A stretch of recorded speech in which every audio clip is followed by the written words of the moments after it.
How long have you been a landscape gardener for? 5 years, maybe. And in the 5 years, I always ask these questions because you're a defendant business. Have you been sued by anybody? No. I didn't work for myself, obviously. When did you start working for yourself? Just recently. How long? About 3-4 months. And of the number of jobs you've done, what number was this? Was this your first job, your second job? Is that my second job?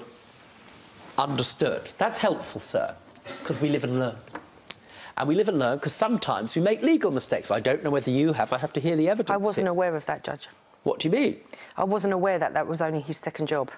You mean that's the first time you've heard that today? Yeah, that is, yeah. But you didn't ask that, did you? Well, what I do have here is a statement from Siobhan, who's a customer of Ryan. I don't know who that is. Well, I'm going to read it to you. It says this: Ryan has completed various gardening jobs for me over the last 10 years. He's laid slabs, removed trees and done a bit of weeding.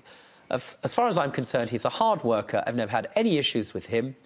And this person is very shocked when she found out that somebody's had a problem.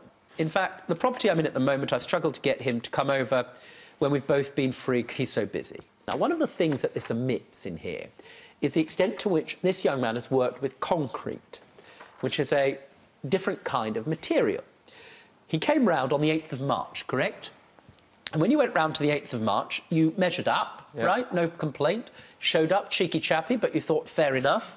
You didn't walk in like most builders and go... Correct? No. Now, he gave you a quote. Do you remember what the quote was? Yeah. What was it? £700